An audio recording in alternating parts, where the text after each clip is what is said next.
it's the biggest ball ache of the last 9 years of my career. I think Countrywide returns to the glory days. I genuinely believe that. They need 150 to 200 million pounds to do that. Who's gonna write that check? I don't think anyone's going to write that check. Right. No one's going to write that check. I've definitely been let down by some of our large shareholders. Are any of those 3 points true? No comment.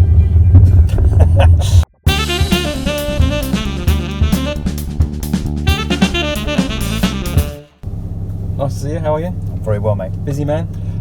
Quite busy today, I have to say. Yeah, but yeah, all right, mate. Okay, Good. not bad. Well, not thanks bad. for jumping in the car with me. That's all right. Thanks for the lift. No worries. I didn't know you were doing Uber these days. It's rumoured that you're selling the business. Wow.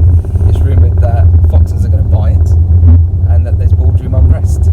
Now, obviously, you've only just merged the business with Tepilo and Urban, so it's a real surprise to see these rumours flying around so soon after that deal's completed. Are any of those 3 points true?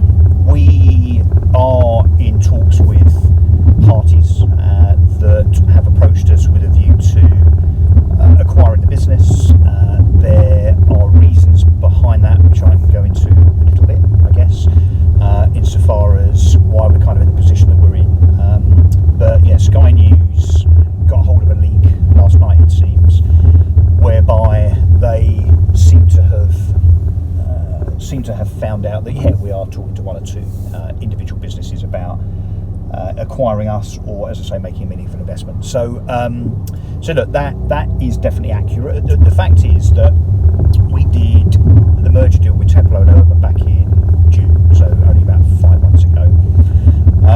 That deal was constructed around a certain amount of money coming in.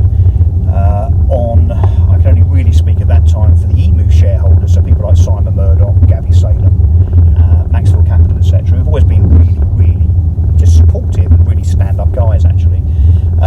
So they and our new shareholders, so people that were part of the Tepilo organisation, pledged to provide a certain amount of money to the business. And let's just say that on the Tepilo side, that money has not been forthcoming. So as a consequence, as a growth business, as we are, and obviously fighting to build brand and market share,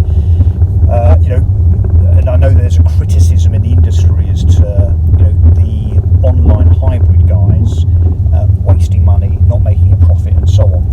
And I think it's little understood really that we're building brand, so we're doing the same as the insurance comparison sites and the food delivery companies and Uber and Ocado have done over many, many years. It's very, very, very expensive, but as I think Purplebricks have shown, you eventually get to a point where you have significant brand awareness and traction. You get to an inflection point, everything starts to kind of go okay. But that costs a lot of money. And now the position we're in is that because we don't have the money that was pledged, we don't have the money to grow at that level. Interesting you talk about the pledge of money not coming through, which is obviously quite alarming for you to have to deal with that. Yeah. And in general, boards in general, when you merge a business, become fairly egotistical, I guess, because there's a lot of people in that room now that want to push the business in one direction or another. Do you feel like you're the trusted person in the room? You are the CEO that is leading that business, or is it getting harder the bigger the boardroom gets, or the more investors you have on board? Look, the boardroom should always be challenging. There should always be lively, thorough debate. I've got a different kind of board now. The problem I think with businesses as they get bigger and they take on investment is that those board directors are also big shareholders. If you're sitting there as a board director but also happen to own 5 or 10% of the business, then actually you're conflicted, because you then start thinking like a shareholder rather than a director. And I think it's probably one of my mistakes is that we haven't put a chairman in place already, and it's got a bit spicy at times. Do you feel let down by the board? I'm definitely not let down by the board, and particularly in terms of Emoov shareholders, some of which have been invested in this business for the last 3 to 4 years. I've definitely been let down by some of our large shareholders, based on what was promised, what was signed, what was then ultimately delivered. If Emoov wasn't to find a suitable buyer, what would the future hold for business? best uncertain. If I'm honest, it'd be bleak, wouldn't it? Because look, as a business that has raised money to burn money in order to grow, as a consequence, if we don't raise money or end up doing either a strategic partnership where someone takes a big stake or indeed buys us, and maybe we become the engine for their future growth, transformation, prosperity. If one of those things doesn't happen, then there's likely then to be a hard stop, for sure, if I'm honest. Does the criticism you get affect you? You're a human being at the end of the day. Yeah. They just see you as the controversial, outspoken, arrogant. Does it affect you? Did you worried by it? Yeah, I go home most nights a quivering wreck, and I sit in the dark, just shaking against the wall for several hours with a kind of double gin and tonic in my hand. No, look, it's engineered, really. I mean, look, I've always been one for PR, and PR for us has always been mainly consumer facing, but the way that you get to a stage where you're known by journalists, I suppose, and that you have a voice is, you kind of start with the trade stuff, and that's what I did.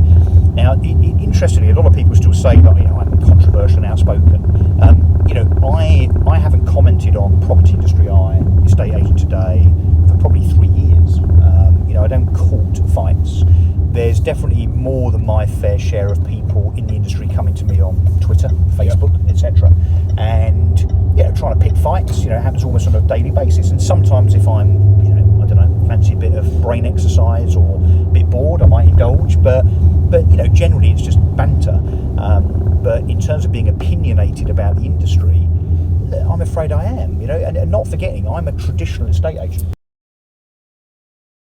This is it. I was gonna ask you about that. So a lot of people don't know that you in fact, agency runs in your family roots. Goes back a couple of centuries probably.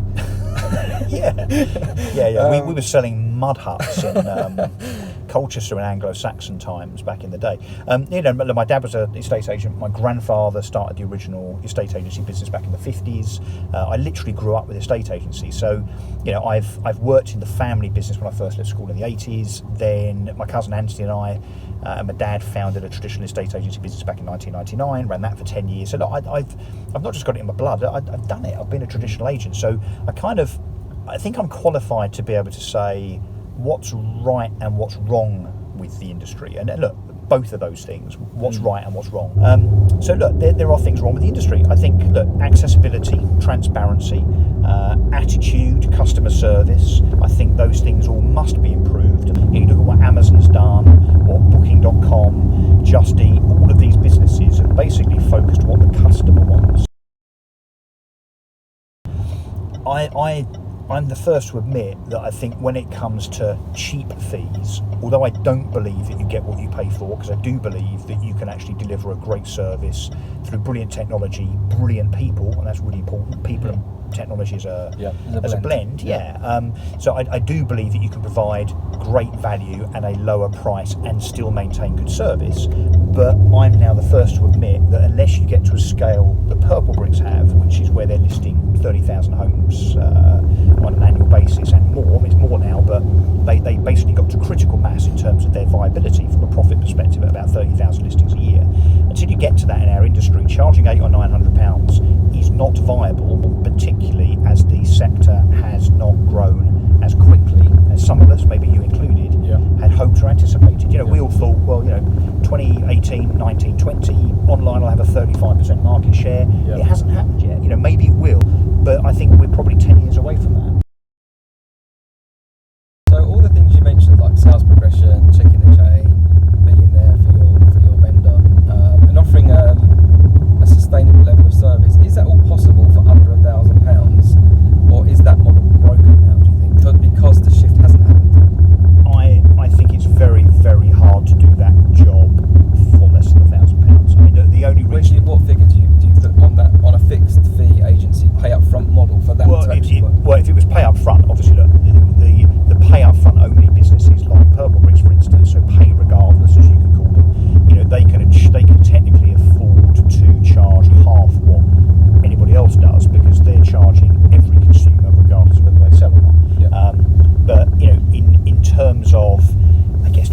what's the job worth, and what would you have to charge given technology, centralisation, and so on, plus add-ons. So look, let's not forget about mortgages, conveyance, utility switching, all the ancillary stuff. It's £2,000 plus. So that's sort of edging into the 1%. Yeah, roughly. Well, it's traditional model again, isn't it? Traditional fees, £3,500, isn't it, across the UK? I know there'll be people shouting at the camera and saying, well, no, I'm in Bolton or Bradford and my average fee is only £800. Look, I'm talking about a generic UK average. I think it's getting to just over 1%. It's about 1% on an average house price of kind of late 200, 280, 300k, and don't forget plus VAT. The consumer's paying the VAT. The consumer doesn't get the VAT back, so that has to be considered. The fee we charge, £849, £895 more lately, is an inclusive of VAT figure. So our inclusive of VAT figure obviously has to be compared to an inclusive of VAT figure with the high street. You would now agree that figure is not a sustainable figure. I think it's too low. I think if someone wanted to come in and compete with Purple Bricks now in terms of getting to where they are, in terms of 60-odd thousand listings a year and revenues of 60, 70 million quid in the UK, they'd need 150 to 200 million pounds to do that. Who's gonna write that check? I don't think anyone's going to write that check. No one's going to write that check.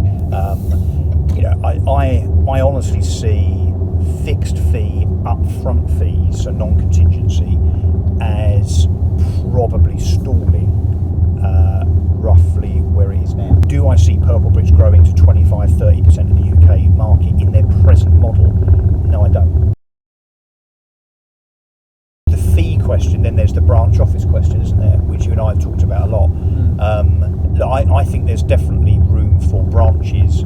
I don't think Countrywide need to have 850 branches across 50 brands, for instance. I think that's very inefficient when it comes to promoting brands.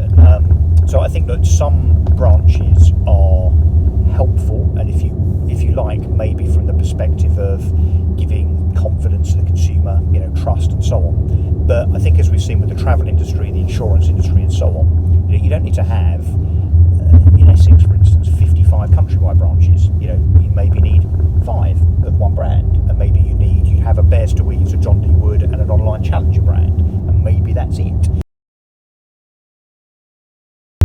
And heritage seems to be quite important in the high street.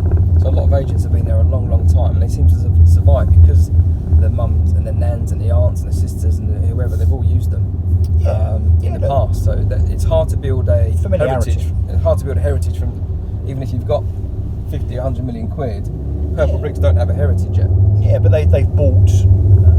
They've bought sentiment, haven't they? And there's a lot of trust of Purple Bricks, I think, because people see them on the TV 20 times a day and have done for the last 4 years. So I think you're right. Heritage is important, but so is the comfort and familiarity of seeing a big business on TV, and that they're giving you credibility, or giving them credibility and you comfort.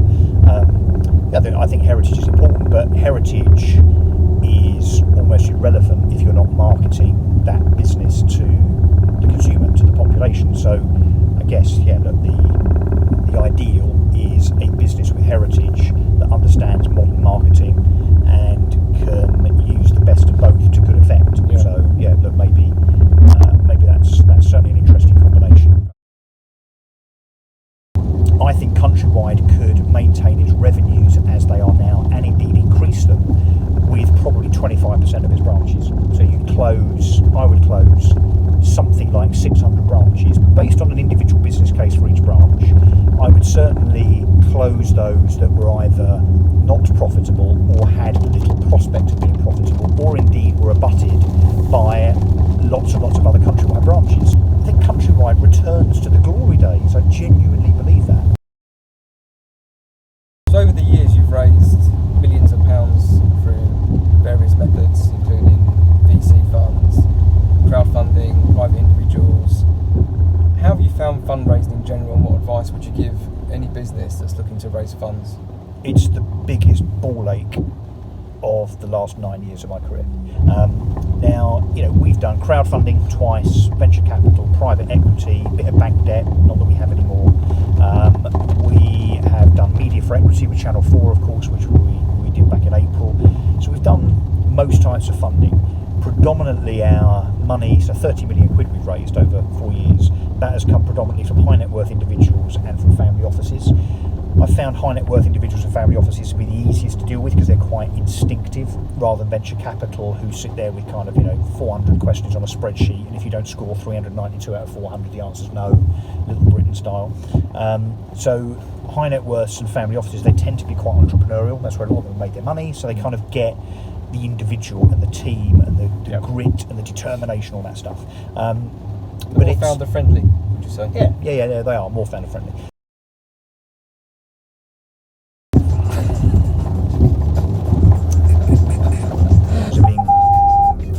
I haven't even sworn yet, they're beeping me out, in anticipation of me saying something. Anyway, it's just got very dark in here. It's Halloween. Just like say the wrong thing. I'm a little bit scared. Honestly, goes to the beginning of the show. Just the answer. Yeah. But what did he ask you? So Russell, a lot of people think you're an arrogant man. What would you say to that? No. Just doing it again. You're doing it again. It's true. So if we Google Russell Quirk and we keep scrolling long enough, we see a story about Jodie Marsh. No, that's a lookalike. I have a lookalike, right? Can we go there? Can we go down Jodie Marshville? So to speak. Many have. So Russell, we're coming to the end of the journey, in many ways, potentially. So, as you know, this is Carpool Consultancy and does involve some music. So I've got a couple of tracks, and I know a lot of people out there looking forward to hearing you sing. Yeah. First one I've got was by The Clash. Should I stay or should I go?